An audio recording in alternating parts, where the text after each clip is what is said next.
UP की खबरों का कल तक क्यों करें इंतजार। हर रोज रात 9 बजे अपना मोबाइल या स्मार्ट टीवी खोलें और यूट्यूब चैनल पर सर्च करें आई इंडिया और दिन भर की खबर या खबरनामा टाइप करें।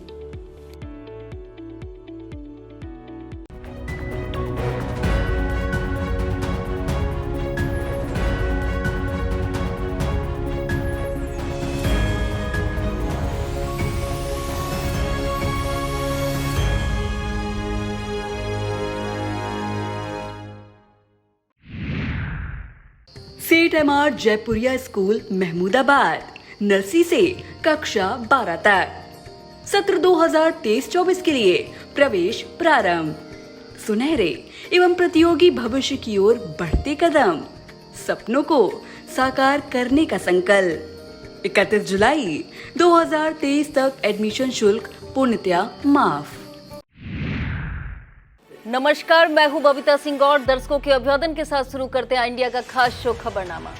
सुर्खियों वाले खबरनामे का आगाज दिन भर की बड़ी खबरों के साथ। आज के खबरनामे में सबसे पहले बात करेंगे 1573 एएनएम स्वास्थ्य कार्यकर्तियों को सीएम योगी आदित्यनाथ द्वारा नियुक्ति पत्र दिए जाने की। फिर बात होगी नीति आयोग को उस रिपोर्ट पर जिसमें यूपी को गरीबी दूर करने में अव्वल बताया गया है।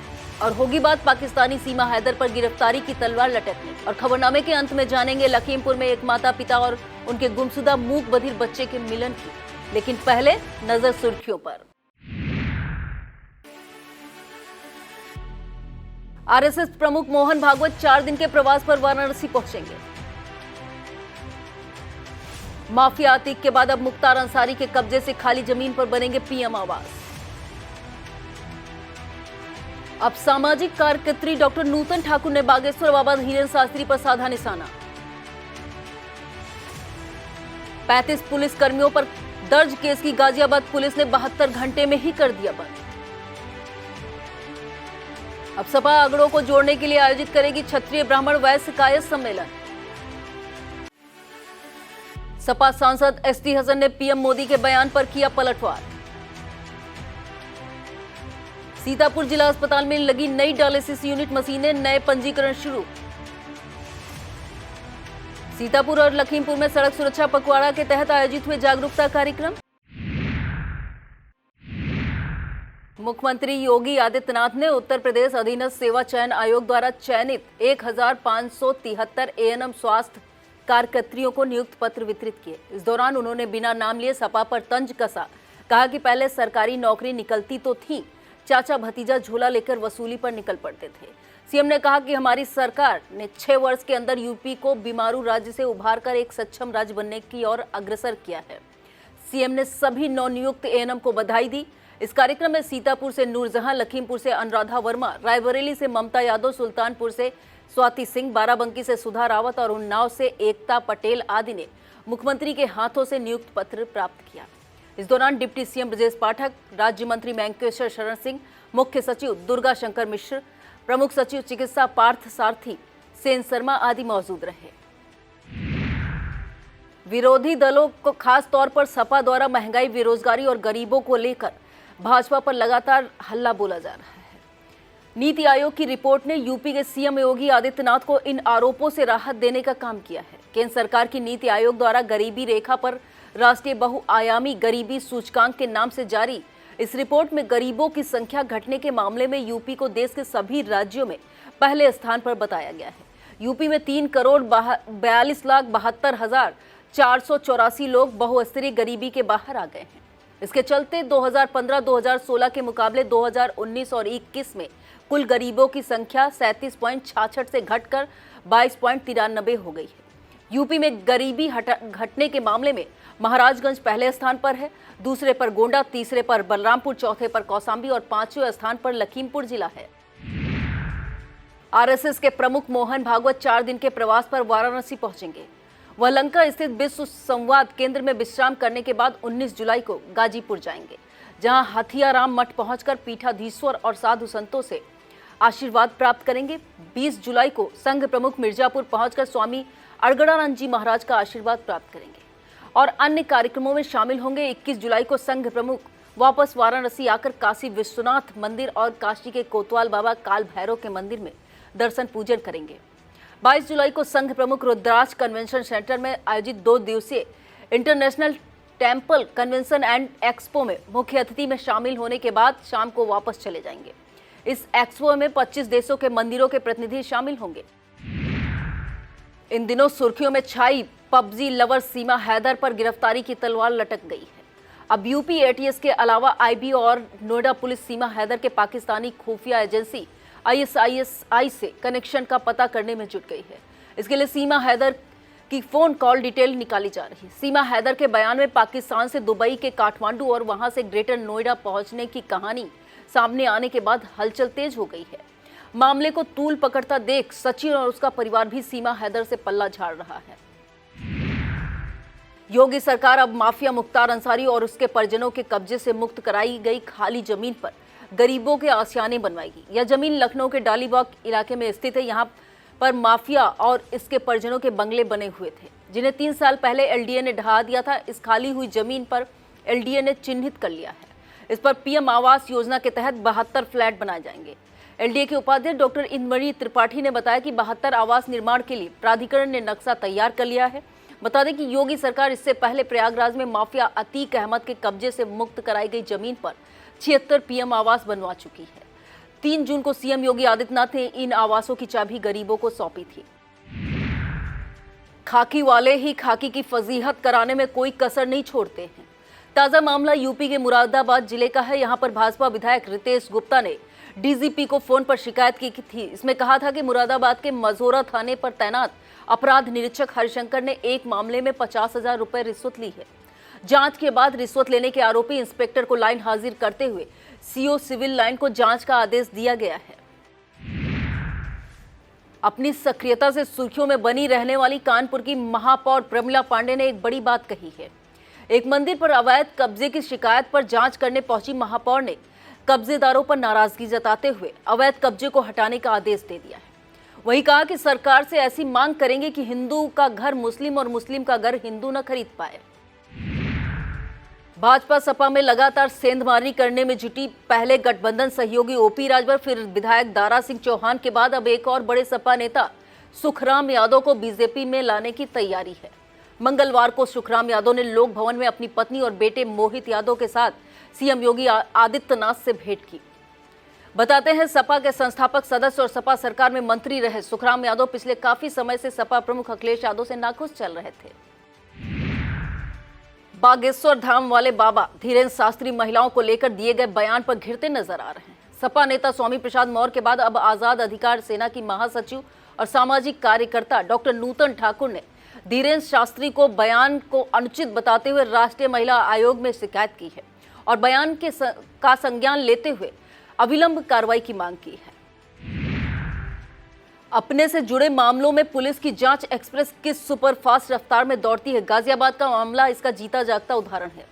तपोधाम आश्रम के महंत और उनकी पत्नी से जुड़े 1 साल पुराने मामले में अदालत ने थाना लोनी बॉर्डर के तत्कालीन थाना अध्यक्ष समेत 35 पुलिस कर्मियों पर मुकदमा दर्ज करने का आदेश दिया था। मुकदमा दर्ज करने में तो पुलिस को 40 दिन लग गए, लेकिन केस दर्ज होने के महज 72 घंटे में ही पुलिस दोबारा जांच कर केस को फर्जी करार देते हुए क्लोजर रिपोर्ट दाखिल कर दी। उत्तर प्रदेश राष्ट्रीय स्वास्थ्य मिशन संविदा कर्मचारी संघ के प्रतिनिधियों प्रांतीय अध्यक्ष मयंक प्रताप सिंह के नेतृत्व में डिप्टी सीएम और स्वास्थ्य मंत्री ब्रजेश पाठक से मुलाकात की। इस दौरान मंत्री को संघ की 2 वर्षों से जुड़ी मामलों के बारे में बताया। भेंट के दौरान प्रदेश उपाध्यक्ष अनुज मिश्रा, प्रदेश महिला उपाध्यक्ष अस्मिता सिंह, प्रदेश महामंत्री आदित्य भारती, संगम गौतम, डॉक्टर हरजेंद्र, अतुल कुमार, सर्वेंद्र यादव और गौरव शर्मा सहित तमाम लोग मौजूद रहे। लोकसभा चुनाव को देखते हुए समाजवादी पार्टी पीडीए का नारा बुलंद करने के साथ ही अगड़ों को भी जोड़ने की मुहिम शुरू करने वाली है। इसके लिए सपा की ओर से क्षत्रिय, ब्राह्मण, वैश्य और कायस्थ सम्मेलन आयोजित किए जाएंगे। इन सम्मेलनों के आयोजन की जिम्मेदारी सपा प्रमुख अखिलेश यादव ने सपा की महिला सभा राष्ट्रीय अध्यक्ष जूही सिंह को सौंपी है। इन सम्मेलनों की कड़ी में 23 जुलाई को पहला सम्मेलन लखनऊ के इटौंजा में आयोजित किया जाएगा। प्रधानमंत्री नरेंद्र मोदी के एक बयान पर समाजवादी पार्टी के मुरादाबाद से सांसद एसटी हसन ने निशाना साधा है। सांसद ने पीएम के बयान का उल्लेख करते हुए कहा कि हो सकता है हम सब चोर हों तो इसके सबूत प्रधानमंत्री के पास होंगे। सांसद ने कहा कि प्रधानमंत्री पहले अडानी और खुद को देखें, फिर दूसरों पर उंगली उठाएं। विपक्षी नेताओं की टीआरपी हिंदुस्तान से बाहर है। प्रधानमंत्री को ऐसे बयान देना शोभा नहीं देता। लगता है विपक्षी पार्टियों का गठबंधन होने से मोदी जी परेशान हैं और घबराहट में ऐसे बयान दे रहे हैं। अब खबरें जनपद सीतापुर से।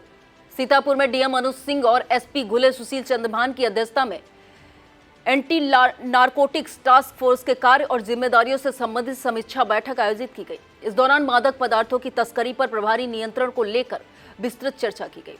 डीएम ने शिक्षा विभाग के अधिकारियों को निर्देशित किया कि सभी शिक्षा संस्थाओं में जीवन के लिए हाँ और नशीली दवाओं के लिए ना की शपथ दिलाएं और व्यापक जागरूकता अभियान चलाया जाए। डीएम ने निर्देश दिया कि किसी भी कॉलेज के 100 मीटर दायरे में मादक पदार्थ जैसे तंबाकू, सिगरेट, गुटखा, बीड़ी की बिक्री न हो, इसे सुनिश्चित किया जाए। बैठक में CDO Akshat Verma, city magistrate Amrita Singh, CMO doctor Haripal Singh, जिला आबकारी अधिकारी कृष्णपाल यादव, औषध निरीक्षक अनीता कुरील और डीआईओएस राजेंद्र सिंह सहित संबंधित अधिकारी मौजूद रहे।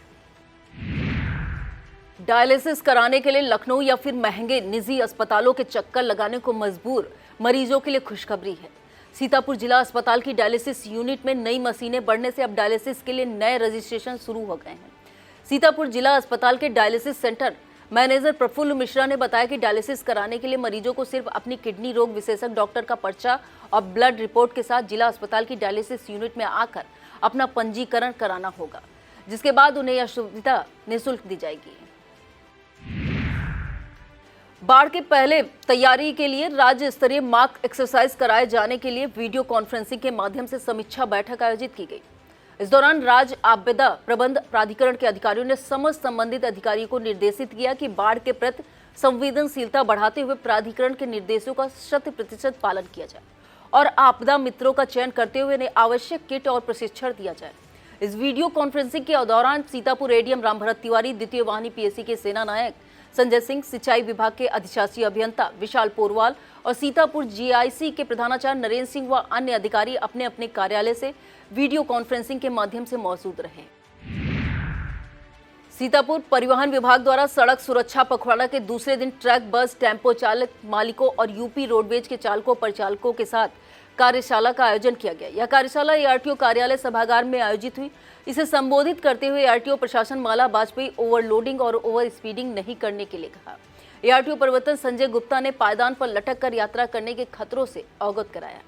यात्री कर अधिकारी शहपर किदवाई ने सड़क हादसे में घायल को अस्पताल पहुंचाने वाले नेक आदमी को 5,000 रुपए नगद इनाम दिए जाने की सरकारी योजना के बारे में बताया।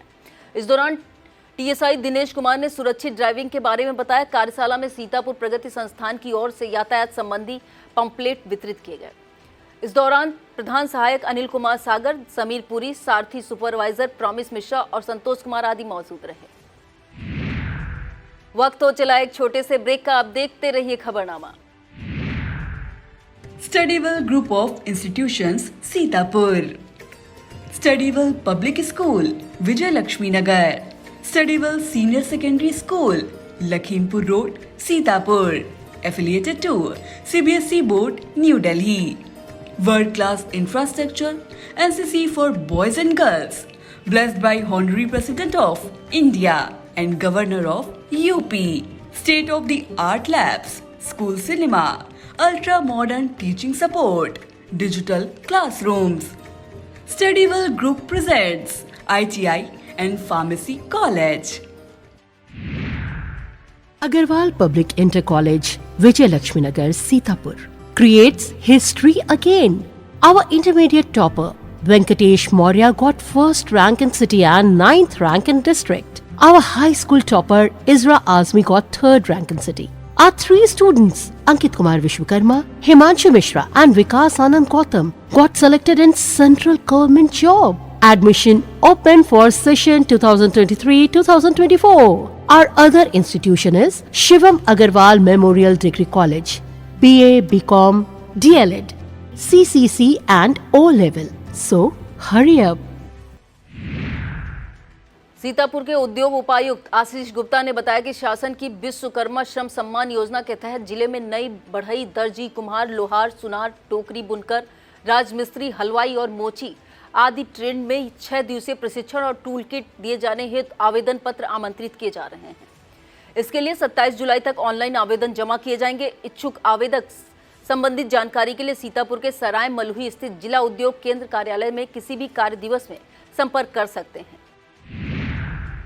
अन्नपूर्णा साहित्य संगम की 548वीं काव्य गोष्ठी का आयोजन सीतापुर के तरीनपुर रोड स्थित जागेश्वर निवास पर किया गया। इसकी अध्यक्षता शायर महफूज रहमानी ने की तथा संचालन रामकिशोर श्रीवास्तव ने किया। यासीन इब्ने उमर के संयोजन में आयोजित इस काव्य गोष्ठी में अन्नपूर्णा सेवा संस्थान की संरक्षिका पुष्पावस्थी, डॉक्टर सतीश चंद वर्मा, केपी मिश्रा, नफीस सीतापुरी, जीएल गांधी, शिव प्रताप सिंह चौहान और रईस रहमानी आदि काव्यों ने काव्य पाठ किया। राष्ट्रीय अल्प बचत अभिकर्ता संघ सीतापुर जिला इकाई 19 जुलाई को अपनी मांगों का प्रधानमंत्री को संबोधित ज्ञापन जिला अधिकारी अनुज सिंह को प्राप्त कराएगी। संघ के राष्ट्रीय उपाध्यक्ष अपूर्व अग्नोत्री ने बताया कि अभिकर्ताओं के समस्याओं के संबंध में 3 चरणों में राष्ट्रव्यापी आंदोलन किया जाएगा। 19 जुलाई को ज्ञापन दिया जाना इसका पहला चरण होगा। 6 अगस्त को 9 अगस्त के बीच सांसदों को मांग पत्र सौंपे जाएंगे। इसके बाद 2 अक्टूबर गांधी जयंती के दिन से देश भर के अभिकर्ता दिल्ली में जंतर मंतर पर अनशन और आंदोलन करेंगे। जल जीवन मिशन के तहत पहला ब्लॉक में अंतिम चरण का प्रशिक्षण दिया गया। इस दौरान लखनऊ की संस्था शिक्षा भारती के ट्रेनर संदीप श्रीवास्तव ने बताया कि जल जीवन मिशन योजना के अंतर्गत गहराई से निकला शुद्ध जल हर घर तक पहुंचेगा। प्रशिक्षण के दौरान ग्राम पंचायत सदस्यों ने बताया कि गांव में पाइपलाइन बिछाने के लिए खोदी गई नालियों के बाद कार्यदायी संस्था द्वारा उसे सही नहीं कराया जा रहा है, जिसके चलते ग्रामीणों को असुविधा हो रही है। इस पर प्रशिक्षक ने बताया कि ग्राम पंचायत में बनी जल प्रबंधन समिति एवं ग्राम पेयजल एवं स्वच्छता समिति इसकी निगरानी करता है। प्रशिक्षण के दौरान अरविंद यादव, सत्येंद्र वर्मा, संजीव कुमार, सुरेश कुमार, सरिता देवी आदि मौजूद रहे। सीतापुर के जिला कृषि अधिकारी मंजीत कुमार ने बताया कि प्रधानमंत्री फसल बीमा योजना किसानों की फसल में कुछ नुकसान की भरपाई का माध्यम है। इसमें किसानों को अप्रत्याशित या प्रतिकूल मौसम की वजह से फसलों को हुए नुकसान की भरपाई की जाती है। सीतापुर जिले में खरीफ फसल के अंतर्गत धान, उड़द, तिल और मूंगफली की फसलें इस योजना में शामिल हैं, जिनका कृषकों द्वारा फसल बीमा कराया जा सकता है। इसमें किसानों को बीमित राशि का 2% प्रीमियम ही देना है। विकासखंड लहरपुर के अंतर्गत जूनियर हाई स्कूल खैरुल्लापुर में न्याय पंचायत स्तर की संकुल शिक्षक कार्यशाला एवं समीक्षा बैठक का आयोजन किया गया। इसमें विद्यालयों को 30 दिसंबर तक लक्ष्य प्राप्त कर सभी छात्रों को निपुण बनाने के लिए कार्य योजना तैयार की गई है। सीतापुर के मिश्रिक ब्लॉक के अंतर्गत ग्राम सभा टेड़वा में नाबालिग बच्चों से कार्य कराने का फोटो वायरल हो रहा है। इस पर सिख संगठन के जिला अध्यक्ष गुरपाल सिंह ने आपत्ति जताई है। उन्होंने कहा, जहां एक और सरकार शिक्षा को प्रोत्साहित करने के लिए निःशुल्क शिक्षा का साथ तमाम सुविधाएं उपलब्ध करा रही, वहीं ग्राम प्रधान और सचिव की मिली भगत से नाबालिग बच्चों को कम पैसे देकर मजदूरी करवाई जा रही है। अखिल भारतीय विद्यार्थी परिषद की शाह मोहल्ली नगर इकाई द्वारा बैठक का आयोजन किया गया। इसमें सदस्यता अभियान सहित आगामी कार्यक्रमों की कार्य योजना पर विचार किया गया। इस दौरान नगर अध्यक्ष शिवदत्त राजपूत, देशराज वर्मा, विभू मिश्रा, नितिन यादव, पीयूष वर्मा, अर्पित श्रीवास्तव, सचिन श्रीवास्तव, अनुराग शुक्ला आदि मौजूद रहे। सीतापुर शिक्षा संस्थान के अंतर्गत संचालित इंजीनियरिंग कॉलेज में आज बेसिक शिक्षा अधिकारी अखिलेश प्रताप सिंह द्वारा बीटेक अंतिम वर्ष के छात्र छात्राओं को टैबलेट वितरित किए गए। छात्राओं को संबोधित करते हुए बीएसए ने कहा कि टैबलेट का उपयोग विद्यार्थी अपने ज्ञानवर्धन के लिए करें और इसके दुरुपयोग से बचें। इस अवसर पर सीतापुर के IT director doctor Jagveer Singh ने छात्रों को अपनी तकनीकी ज्ञान को नियमित बढ़ाते रहने की सलाह दी। इस अवसर पर संस्थान के कुलपति Manoj Sharma, doctor Sandeep Shukla, doctor Kuldeep Singh, JP Singh, doctor Ravi Srivastava आदि मौजूद रहे। मोहल्ली क्षेत्र में बाघ की दहशत को देखते हुए खेती किसानी का काम तकरीबन ठप पड़ा है। वन विभाग कॉम्बिंग से आगे नहीं बढ़ पा रहा, जिससे क्षेत्रीय किसानों में रोष व्याप्त हो गया है। इसे लेकर संयुक्त किसान मोर्चा के बैनर तले मोहल्ली तहसील कार्यालय पर आंदोलन शुरू किया गया था। मंगलवार को डीएफओ ब्रजमोहन शुक्ला के आश्वासन पर आंदोलन स्थगित कर दिया गया है। किसान मोर्चा संयोजक पिंदर सिंह सिद्धू और किसान नेत्री अल्पना सिंह ने बताया कि आंदोलन 15 दिन के लिए स्थगित हुआ है। अगर इस दौरान कार्रवाई न हुई तो किसान और ग्रामीण लखनऊ कूच करेंगे। इस दौरान इंद्रपाल, सुशील कुमार, प्रमोद, धर्मेंद्र, पवन, दिनेश, शिल्पी, पूनम भारती और अनुप्रिया सहित तमाम किसान मौजूद रहे। भारतीय कृषि अनुसंधान परिषद के 95वें स्थापना दिवस पर सीतापुर के कृषि विज्ञान केंद्र कटिया पर कई कार्यक्रमों का आयोजन किया गया। इस दौरान आईसीआईसीआई फाउंडेशन से परियोजना प्रबंधक पारितोष त्रिपाठी ने पशु सखियों को एक एक गांव का चयन कर पोषण वाटिका विकसित करने में आर्थिक सहयोग की सहमत जताई। वैज्ञानिक और केंद्र के अध्यक्ष डॉक्टर दयाशंकर श्रीवास्तव ने कृषक अधिकारी संरक्षण प्राधिकरण के कार्यों पर जानकारी ली।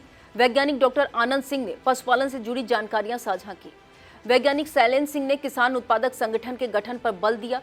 डॉक्टर शिशिर कांत सिंह ने दलहन तिलहन की खेती पर जानकारी दी। इस दौरान सराहनीय कार्य के लिए वैज्ञानिक सचिन प्रताप तोमर को प्रशस्ति पत्र दिया गया। कार्यक्रम का संचालन क्षेत्र प्रबंधक डॉक्टर योगेंद्र सिंह ने किया। इस दौरान कई कार्मिक मौजूद रहे। गांव गली खेत खलियान से लेकर सड़कों तक घूम रहे आवारा गौवंश मुसीबत तो बन ही रहे हैं, अब जानलेवा भी बन गए हैं। मिश्रिक के ग्राम लखची मजरा मुड़ियारा निवासी दिनेश शुक्ला ने एसडीएम को प्रार्थना पत्र देकर इस समस्या के बारे में बताया। दिनेश शुक्ला ने कहा कि आवश्यक कार्य से जाते समय उसे 4-5 सांडों ने दौड़ा लिया। चिनाने पर ग्रामीण दौड़ कर आए तो उसकी जान बची है। इस शिकायत पर एसडीएम ने बीडीओ मिश्रिक को निर्देश दिया है कि आवारा गौवंशों को शीघ्र ही गौशाला पहुंचाया जाए। सावन महीने में कांवड़ यात्रा मार्गों पर कांवड़ यात्रियों के वाहनों को किसी भी प्रकार की दुर्घटना से बचाने के लिए विद्युत वितरण मंडल सीतापुर द्वारा कंट्रोल रूम स्थापित किया गया है। इसका नंबर 9415011150 है। अधीक्षण अभियंता नंदलाल ने इसके बारे में सूचना जारी की थी कि धार्मिक यात्रा या धार्मिक वाहन आदि के आवागमन के समय यदि विद्युत विभाग से किसी प्रकार की सहायता जैसे लटके हुए और ढीले विद्युत तारों को अस्थायी रूप से ऊंचा करना, आपूर्ति सुचारू रखने के लिए विद्युत लाइन सही कराने आदि कार्यों के लिए कंट्रोल रूम के इस नंबर पर फौरन सूचना दे दी जाए ताकि कोई अप्रिय घटना न घटित हो सके।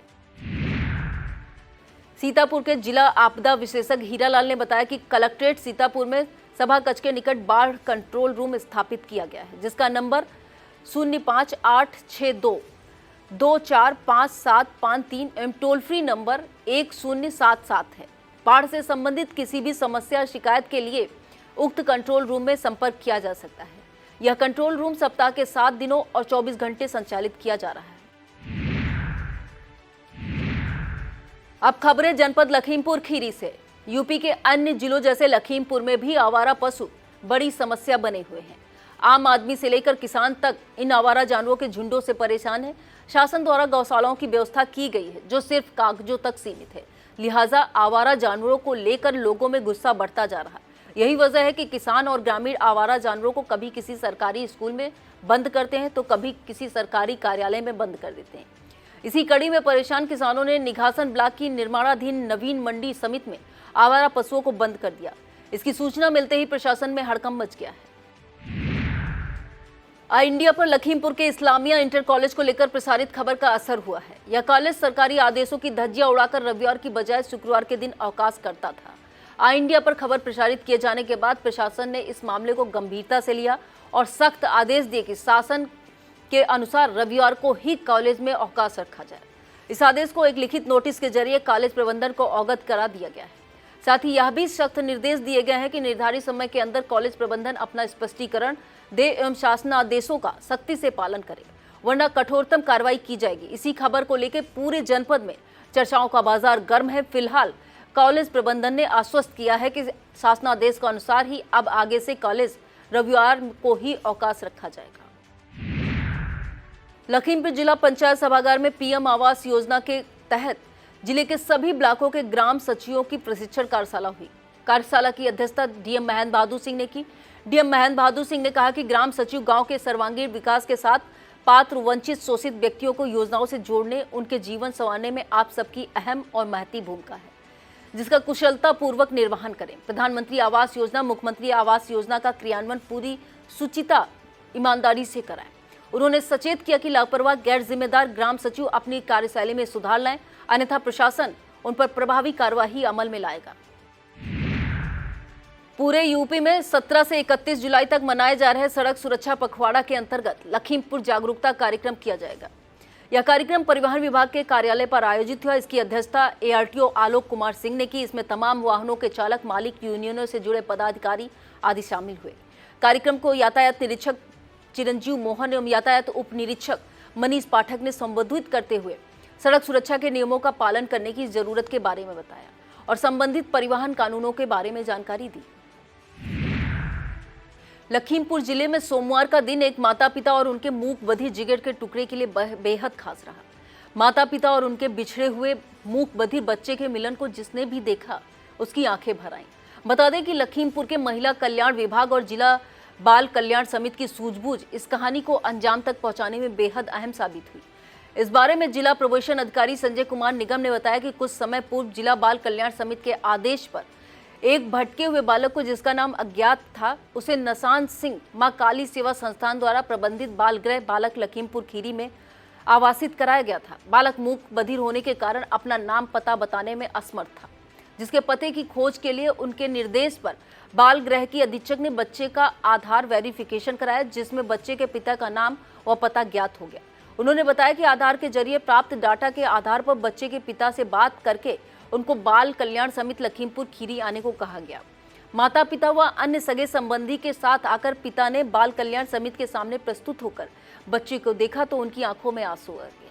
देखते ही अपने जिगर के टुकड़े को पहचान लिया और बच्चे को गले से लगा लिया। बाल कल्याण समिति ने मुक्त आदेश पारित कर बच्चे को उसके पिता के सुपुर्द कर दिया। इस मौके पर सुरेंद्र पाल सिंह व राम शरण सिंह, रोहित कुमार, अजय वर्मा, अन्य कर्मचारी मौजूद रहे। इन खबरों के अलावा सीमा हैदर पाकिस्तानी जासूस हैं कि नहीं, एटीएस उगलवाएगी सच। अब पाकिस्तानी सीमा हैदर के बाद अजय को ले उड़ेई बांग्लादेशी जूली। सीतापुर के ब्लॉक लिस्ट फार्मेसी कॉलेज के नाम क्यों पैदा हुए भ्रम, प्रबंधक ने स्पष्ट की स्थिति। सूचना पर सीतापुर पहुंचे आईजी रेंज तरुण गाबा ने ली हिस्ट्री सीटरों की जानकारी। मौके पर जाकर क्या हटवाया सहारा इंडिया के 10 करोड़ निवेशकों के लिए। खुशखबरी, रिफंड पोर्टल लॉन्च। सीमा हैदर की पाकिस्तान से आई रिकॉर्डिंग हो रही वायरल, मचा रही तहलका। एटीएस की जांच से आएगा सच। रोडवेज बस चालक पर खाकी वर्दी वाला ऐसा टूटा कि देखकर रोंगटे खड़े हो जाएंगे। Video viral. बेटे की चाहत में जब पिता बन बैठा दरिंदा, हंसते खेलते परिवार को खत्म कर दिया। जब एमएलए ने सीडीओ से कहा यह पाप कब तक होता रहेगा, फिर क्या हुआ? डीएम साहब, ऐसे तो बर्बाद हो जाएंगे यहाँ के किसान। 20 सालों से नासूर बन चुकी यह समस्या। सीतापुर इस गांव का हाल स्वच्छ भारत मिशन की हकीकत को दिखा रहा आईना, जिम्मेदार अनजान। जब टूटा सब्र का बांध तो रोडवेज को सीतापुर डिपो में क्या हुआ? रंदा बम भोले के जयकारों से गूंज रहे शिवालय। क्या कांग्रेसियों के मौन सत्याग्रह से बनेगी बात? शीर्षों से प्रसारित खबरें हमारे यूट्यूब चैनल आई इंडिया पर जाकर जरूर देखें। यह था आज का खबरनामा। आप देखते रहिए आई इंडिया। मुझे दीजिए इजाजत। नमस्कार। GS Singh institute of pharmacy, Parasrai, Dhondhi, Laharpur road, Sitapur. सत्र 2023-24 के लिए प्रवेश प्रारंभ। D pharm, B pharm, PG diploma in journalism and mass communication, PG diploma in computer application.